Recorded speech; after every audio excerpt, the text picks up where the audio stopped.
ನಮಸ್ಕಾರ ಸ್ನೇಹಿತರೆ, ಐದ ಟಿವಿಗೆ ಸ್ವಾಗತ. ಇವತ್ತಿನ ವಿಷಯ ಕಾಕ್ರೋಚ್ ಜನತಾ ಪಾರ್ಟಿ. ಇವತ್ತು ಹಾಗೆ ಕಾಕ್ರೋಚ್ ಜನತಾ ಪಾರ್ಟಿ ಇಡೀ ದೇಶದಲ್ಲಿ ಒಂದು ಸೆನ್ಸೇಷನ್ ಕ್ರಿಯೇಟ್ ಮಾಡ್ತಾ ಇದೆ. ಅದ್ರ ಬಗ್ಗೆ ಮಾತಾಡಕ್ಕೆ ಇಷ್ಟಪಡ್ತೀನಿ. ಕಾಕ್ರೋಚ್ ಜನತಾ ಪಾರ್ಟಿ ಇವತ್ತು ಅಹಿಂದ ವರ್ಗಕ್ಕೆ ಒಂದು ನೇರವಾದ ಒಂದು ಸಂದೇಶ ಕೊಟ್ಟಿದೆ. ನೋಡಿ, ಒಂದು ಅನ್ಎಂಪ್ಲಾಯ್ಡ್ ಯೂತ್ಸ್ಗೆ ಒಂದು ಸುಪ್ರೀಂ ಕೋರ್ಟ್ ನ ಚೀಫ್ ಜಸ್ಟಿಸ್ ಒಂದೇ ಒಂದು ಸ್ಟೇಟ್ಮೆಂಟ್ ಕೊಟ್ಟಿದ್ದಕ್ಕೆ ಇವತ್ತು ಒಂದು ದೊಡ್ಡ ಸೆನ್ಸೇಷನ್ ಕ್ರಿಯೇಟ್ ಆಗಿದೆ. ಆದ್ರೆ ಅಹಿಂದ ವರ್ಗಕ್ಕೆ ಸುಮಾರು ವರ್ಷಗಳಿಂದ ಭಾರತ ದೇಶಕ್ಕೆ ಸ್ವಾತಂತ್ರ್ಯ ಬಂದಾಗಲಿಂದ ಕೂಡ ನಮ್ಗೆ ಅನೇಕ ರೀತಿ ದಬ್ಬಾಳಿಕೆ ಆಗ್ತಾ ಇದೆ. ನಮಗ್ ಸಿಗ್ಬೇಕಾದಂತ ಸ್ಥಾನಮಾನಗಳು ಸಿಗ್ತಾ ಇಲ್ಲ. ಆದ್ರೂ ಕೂಡ ನಾವು ತುಂಬಾ ತಾಳ್ಮೆಯಿಂದ ಇದೀವಿ. ಹಾಗಾಗಿ ಇವತ್ತು ಕಾಕ್ರೋಚ್ ಜನತಾ ಪಾರ್ಟಿ ನಮ್ಮ ಇಡೀ ಅಹಿಂದ ವರ್ಗಕ್ಕೆ ಒಂದು ದೊಡ್ಡ ಸಂದೇಶ ಕೊಟ್ಟಿದೆ. ನಾವು ಕೂಡ ಮುಂದಿನ ದಿನಗಳಲ್ಲಿ ಇದು ಕಾಕ್ರೋಚ್ ಅಹಿಂದ ಪಾರ್ಟಿ ತರ ನಾವು ನಮ್ಮ ಹೋರಾಟಗಳನ್ನ ಮಾಡಬೇಕಾಗ್ತದೆ ಸ್ನೇಹಿತರೆ. ಒಟ್ಟಾರೆ ಹೇಳೋದಾದ್ರೆ ಕಾಕ್ರೋಚ್ ಜನತಾ ಪಾರ್ಟಿ ನಮ್ಮ ಅಹಿಂದ ಸಮುದಾಯಕ್ಕೆ ಅಥವಾ ಅಹಿಂದ ಯುವಕರುಗಳಿಗೆ ಒಂದು ಸಂದೇಶ ಕೊಟ್ಟಿದೆ. ನಾವು ಕೂಡ ಮುಂದಿನ ದಿನಗಳಲ್ಲಿ ನಮ್ಗೆ ಏನೇ ಅನ್ಯಾಯ ಆದ್ರೂ ಕೂಡ ನಮ್ಗೆ ಸಿಗ್ಬೇಕಾದಂತ ಸ್ಥಾನಮಾನ ಸಿಗ್ತಾ ಇಲ್ಲ ಅಂದ್ರೆ ನಾವು ಹೋರಾಟ ಮಾಡಬೇಕು. ಭಾರತ ದೇಶದಲ್ಲಿರುವಂತಹ ವಿದ್ಯಾವಂತ ಅನ್ಎಂಪ್ಲಾಯ್ಡ್ ಯೂತ್ಸ್ಗಳಿಗೆ ಒಂದು ಆಕ್ರೋಶ ಹುಟ್ಟಿದೆ. ಅವ್ರು ಕೊಟ್ಟಂತ ಒಂದೇ ಒಂದು ಸ್ಟೇಟ್ಮೆಂಟ್ ಇಡೀ ದೇಶದಲ್ಲಿ ಒಂದು ದೊಡ್ಡ ರೆವಲ್ಯೂಷನ್ ಸೃಷ್ಟಿಯಾಗಿದೆ. ಅದು ಒಂದು ರೂಲಿಂಗ್ ಪಾರ್ಟಿ ಬಿಜೆಪಿಗೆ ಎದುರ್ಕೊಳ್ಳೋ ಅಷ್ಟು ಮಾಡಿದೆ. ಸ್ನೇಹಿತರೆ, ಈ ಒಂದು ಸಿಜೆಪಿ ಇಂದ ನಾವು ಅರ್ಥ ಮಾಡ್ಕೋಬೇಕಾಗಿರೋದು, ಇಷ್ಟು ವರ್ಷಗಳ ಕಾಲ ಏನು ಅಹಿಂದ ಸಮುದಾಯ ಭಾರತ ದೇಶದಲ್ಲಾಗಿರ್ಬೋದು, ಕರ್ನಾಟಕದಲ್ಲಾಗಿರ್ಬೋದು ಅತಿ ಹೆಚ್ಚು ಜನಸಂಖ್ಯೆಯಲ್ಲಿ ಇದ್ರೂ ಕೂಡ ನಾವು ಈ ರೀತಿ ಸಿಜೆಪಿ ತರ ನಾವು ರೆಬಲ್ ಮಾಡೋದಕ್ಕೆ ಆಗಿಲ್ಲ. ನೋಡಿ, ಸರಿಸುಮಾರು ನಾವು ಒಂದು 70% ಗಿಂತ ಜಾಸ್ತಿ ಇದೀವಿ. ಆದ್ರೆ ನಮ್ಮಲ್ಲಿ ಎಷ್ಟು MLAಗಳಿದ್ದಾರೆ? ಒಂದು 30% ಇದ್ದಾರೆ. ನಾವ್ ಎಷ್ಟಿರ್ಬೇಕಾಗಿತ್ತು? ಎಲ್ಲ ಅಹಿಂದ ವರ್ಗ ತಗೊಳ್ಳೋದಾದ್ರೆ ನಾವು ಮೋರ್ ದೆನ್ 150 ಜನ MLAಗಳು ಅಸೆಂಬ್ಲಿಲಿ ಇರ್ಬೇಕಾಗಿತ್ತು. ಅದೇ ರೀತಿ MP ಗಳು ಎಷ್ಟಿರ್ಬೇಕಾಗಿತ್ತು? ಮಿನಿಮಮ್ 18ರಿಂದ 20 ಇರ್ಬೇಕಾಗಿತ್ತು. ಆದ್ರೆ ನಾವ್ ಎಷ್ಟಿದೀವಿ? ಹಾಗಾಗಿ ಸಿಜೆಪಿ ಇದೆಯಲ್ಲ, ಕಾಕ್ರೋಚ್ ಜನತಾ ಪಾರ್ಟಿ ನಮ್ಗೆ ನೇರ ಸಂದೇಶ ಕೊಡ್ತಾ ಇದೆ. ಎಸ್ಪೆಷಲಿ ಅಹಿಂದ ವರ್ಗದವ್ರಿಗೆ ನಾವು ಇವತ್ತು ಕೂಡ ಎಚ್ಚೆತ್ಕೊಂಡಿಲ್ಲ ಅಂತಂದ್ರೆ ಮುಂದಿನ ದಿನಗಳಲ್ಲಿ ಅಹಿಂದ ವರ್ಗ ತುಂಬಾ ಕಷ್ಟ ಇದೆ.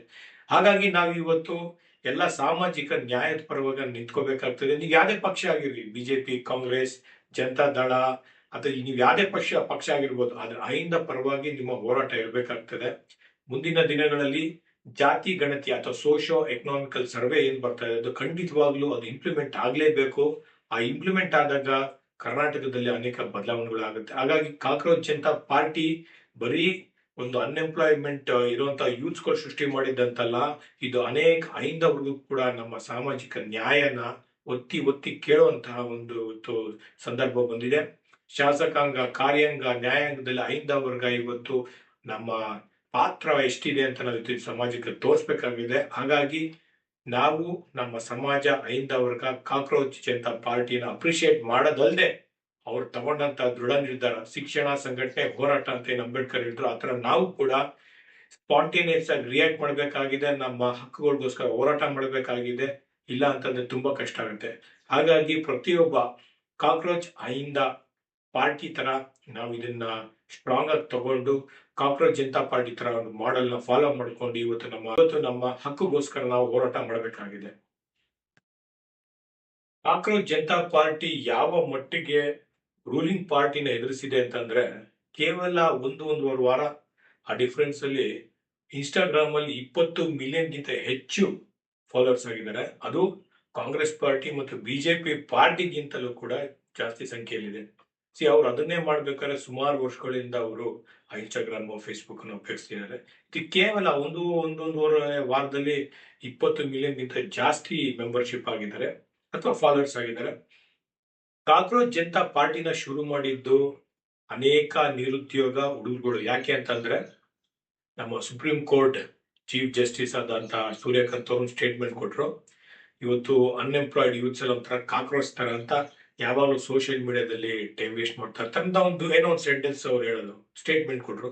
ಹಾಗಾಗಿ ಇವತ್ತು ದೇಶದಲ್ಲಿ ಅನೇಕ ಯುವಕರುಗಳು ಆ ಒಂದು ಸ್ಟೇಟ್ಮೆಂಟ್ ವಿರುದ್ಧವಾಗಿ ಇವತ್ತೊಂದು ಪಾರ್ಟಿನೇ ಸೃಷ್ಟಿ ಮಾಡ್ಬಿಟ್ಟಿದ್ದಾರೆ. ಇವತ್ತು ಬಿಜೆಪಿಗೆ ಎಂತ ಭಯ ಹುಟ್ಟಿಸಿದೆ ಅಂತಂದ್ರೆ, ಕಾಕ್ರೋಚ್ ಜನತಾ ಪಾರ್ಟಿಯ ಎಲ್ಲ ಸೋಷಿಯಲ್ ಮೀಡಿಯಾ ಹ್ಯಾಂಡಲ್ಗಳನ್ನ ಅವರು ರೆಸ್ಟ್ರಿಕ್ಟ್ ಮಾಡಿದ್ದಾರೆ due to some legal issue ಅಂತ ಹೇಳಿ.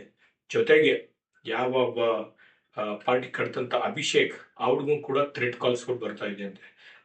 ಸ್ನೇಹಿತರೆ, ನಾವಿವತ್ತು ಅರ್ಥ ಮಾಡ್ಕೋಬೇಕಾಗಿರೋದು ಈಗ್ಲಿಂದಾನೆ ನಮ್ಮ ಎಲ್ಲಾ ಐಂದ ಯುವಕರು ಕಾಕ್ರೋಚ್ ರೀತಿಯಲ್ಲಿ ಅಥವಾ ಕಾಕ್ರೋಚ್ ಜನತಾ ಪಾರ್ಟಿಯಲ್ಲಿ ನಡೆದಂತ ಒಂದು ರೆವಲ್ಯೂಷನ್ ತರ ಐಂದ ವರ್ಗಕ್ಕೆ ಸಿಗ್ಬೇಕಾದಂತ ಸ್ಥಾನ ಮಾನ ಅಧಿಕಾರಕ್ಕೋಸ್ಕರ ನಾವು ಇವತ್ತಿಂದನೇ ಕಾರ್ಯಶೀಲರಾಗಬೇಕಾಗ್ತದೆ.